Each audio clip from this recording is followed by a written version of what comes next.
사실 이 5가지는 보험 가입할 때 절대로 가입 안 하는 불필요한 특약들이죠.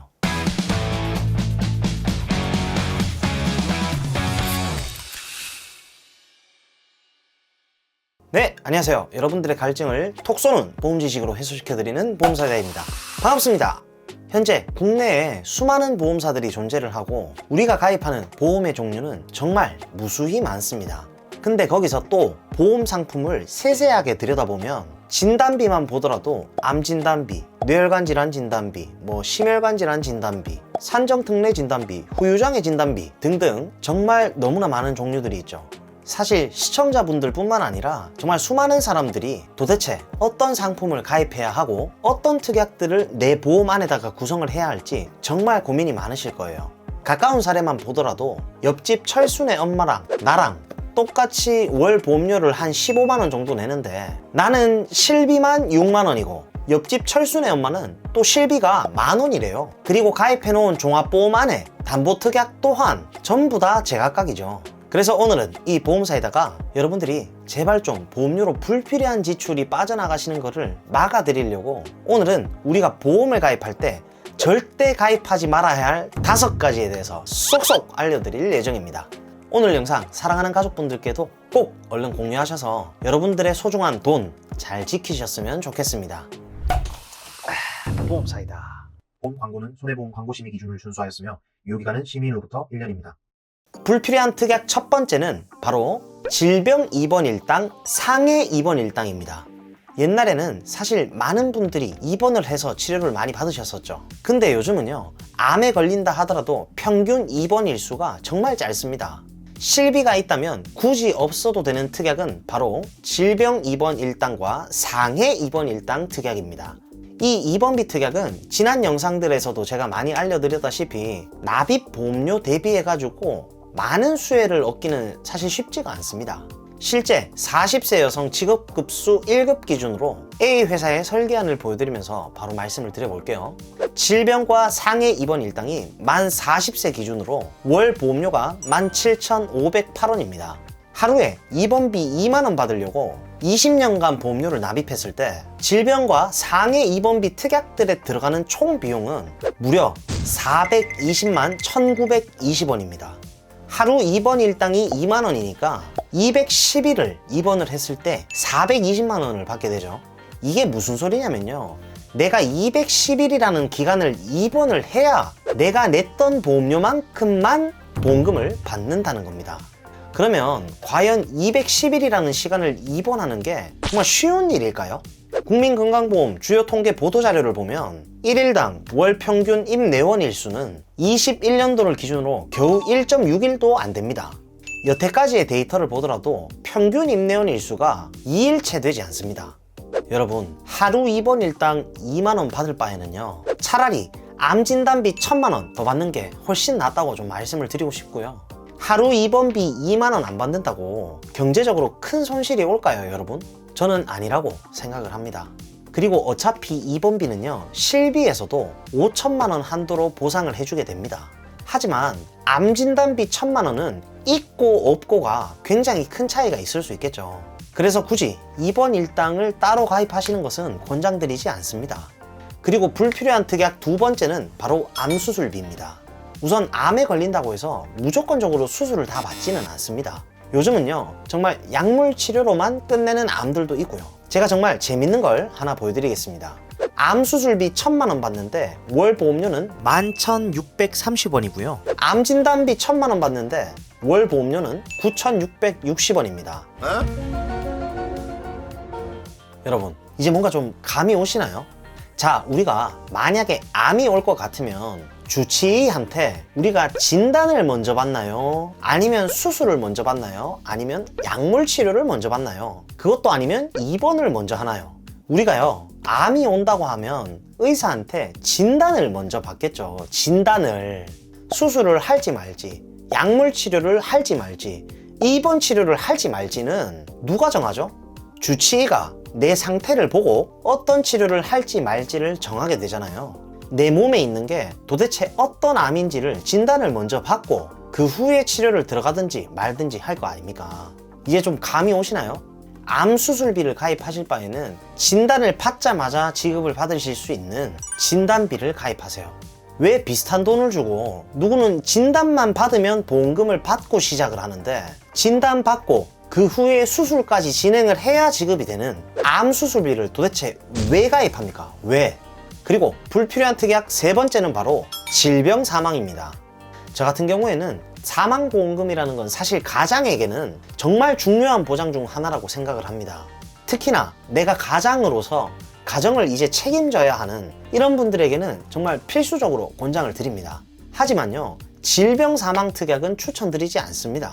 여기서 말하는 질병 사망 특약이란 사인이 반드시 질병으로 인한 사망이어야지만 사망보험금을 지급을 합니다.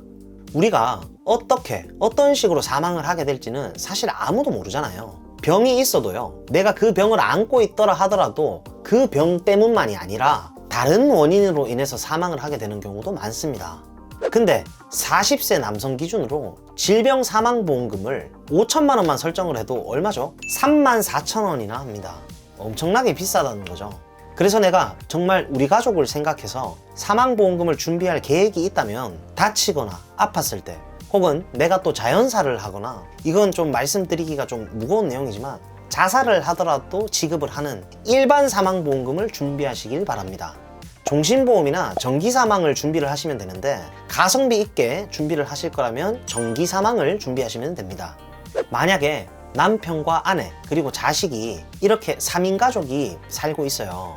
만약의 경우에 경제적 주축인 남편이 갑자기 사망을 한다고 했을 때 경제적으로든 이게 정신적으로든 많이 힘들겠지만 이게 언제가 가장 고통스러울까요? 그건 바로 자녀가 지금 현재 자립할 나이가 아닌데 경제적 주축인 가장이 갑작스레 사망을 했을 때입니다. 어린 자녀를 둔 부모의 갑작스러운 사망 시에는 금전적으로든 이게 정신적으로든 너무나 힘든 상황이 발생을 하게 됩니다. 그래서 혹시나 자녀가 자립할 수 있는 나이라면 모르겠지만 만약에 어린 자녀를 둔 부모들 둘 중에서 한 명의 갑작스러운 부재 시에는 남겨진 가족을 위한 사망보험금이 필요하겠죠. 그래서 사망보험금은 내가 희망하는 나이까지만 사망보장을 받을 수 있도록 가성비 좋은 정기 사망을 구성하실 것을 권장드립니다. 실제로 제가 얼마 전에 40세 남성분께 정기 사망보험금을 준비를 해드렸는데 납입기간을 20년으로 설정을 하고 질병이나 상해 사망이 아니라 일반 사망보험금 1억 원을 자녀가 크는 시간까지 이제 60세까지 보장을 받게끔 구성을 하는데 월 보험료가요 23,000원 밖에 하지 않았습니다. 자, 그리고 이제 이어서 불필요한 특약 네 번째는 바로 질병 후유장애 특약입니다. 우선 후유장애가 생소하신 분들을 위해서 정말 쉽게 설명해 드리겠습니다. 이 영상으로 공부를 하면서 여러분들도 빨리 가지고 계신 증권 좀 펼쳐보세요. 쉽게 말해서 후유장애란 만약 우리가 병에 걸리거나 또 사고로 다치게 되었을 때 치료가 모두 끝났지만 이게 더 이상 회복이 되지 않고 우리 몸 안에 영구적으로 남아있는 장애를 말합니다. 보험회사에서는요, 이 후유장애를 보장을 해주는 특약이 있는데요. 후유장애가 만약에 사고로 생기면 상해 후유장애, 그리고 질병으로 생기면 질병 후유장애입니다. 상해로 인한 후유장애는 사실 보험료가 얼마 안 하기 때문에 오늘은 상해가 아니라 주변 지인들이나 유튜브, 인터넷 등으로 자주 접하시게 되는 질병 후유장애에 대해서 말씀을 좀 드릴 건데요. 자꾸 주변에서 가입하라고만 말하는 질병 후유장애 문제점에 대해서 말씀을 드릴 건데요. 첫 번째로 말씀드릴 문제점은요, 바로 질병 후유장애 특약의 보험료가 굉장히 부담스럽다는 겁니다. 보통 많은 분들이 질병 후유장애를 가입하실 때 이때 설정하는 금액이 3천에서 5천만 원 정도입니다. 질병 후유장애는요, 상해 후유장애처럼 1억이나 2억 이렇게 높은 금액으로 가입하기가 어려워요. 보험회사에서 가입 금액 자체를 제한해 둔 경우가 많고요. 보통은 많이 가입을 해봐야 5천만 원입니다. 그러면 만약에 30세 남성 기준으로 3에서 100% 질병 후유장애를 5천만 원을 구성을 했을 때 한 달에 보험료가 얼마나 나올지 지금 바로 살펴보겠습니다. 만약에 100세 만기로 가입을 한다면 질병 후유장애 특약만 월 보험료가 78,000원이고요. 90세 만기로 설정하면 월 보험료가 35,800원입니다. 이게 사실 말이 되나요? 보험을요, 좀 각각 특약별로 기회비용을 좀 계산을 해보셨던 분들이나 혹은 제 고객님들이나 아니면 보험을 좀 공부해보셨던 분들이라면 다들 다 아시겠지만 이게 너무 비쌉니다. 물론 보험사마다 금액 차이는 다 있겠지만 특약 자체가 너무 비싸다는 거죠. 그렇다고 내가 후유장애 판정을 받기만 하면 내가 가입한 5천만 원을 전액 다 지급을 하냐? 그것도 아닙니다. 일단 우리가 가입한 이 5천만 원을 전부 다 받으려면요, 장해율이 100%가 나와야 됩니다. 장해율을 100%를 받으려면요, 두 눈이 모두 실명돼서 하나도 안 보여야 되고요, 하필 눈 한쪽만 실명하면 50% 후유장애입니다. 근데 이게 밖에서 다쳐서 실명되는 게 아니고 이게 꼭 질병으로 눈이 멀어야 됩니다. 만약에 우리가 35살에 질병 후유장애를 5천만 원을 가입을 해서 한 70세쯤에 합병증으로 인해 가지고 한쪽 눈이 멀었다고 하면 이때는 2,500만 원을 받을 수가 있습니다. 그런데 여러분, 35년 뒤에 질병으로 눈 한쪽 시력을 잃을 일이 저는 확률적으로 그렇게 크지 않다고 보고요. 받아봐야 2,500만 원인데 2,500만 원이면 35년 뒤에 물가를 따져보면 그렇게 와, 보험금을 잘 받았다? 기분이 좋다? 아니요, 저는 진짜 모르겠습니다. 그리고 질병 후유장애를 추천하지 않는 두 번째 이유를 바로 말씀드려 볼게요. 만약에 우리가 질병 후유장애를 가입을 하고 정말로 거기에 해당하는 장애 판정을 받아도 실제로는 보험금을 받는 과정이 그렇게 쉽지가 않습니다. 이거는요, 후유장애 보험금을 청구를 해보신 분들은 정말 많이 공감을 하실 거예요. 우리가 예를 들어 어떤 질병에 걸려서 합병증으로 한쪽 손목에 신경이 끊어져서 손으로 움직일 수가 없다고 해볼게요. 그러면 이 손이 회복될지 안 될지 바로 판단하기가 어려운 경우가 많고요. 이때는 후유장애로 보험금을 청구하려면 6개월 뒤에 병원에서 한 번 더 진단을 받고 청구를 할 수가 있습니다. 왜냐면요, 이게 회복 가능성을 따져보기 때문입니다.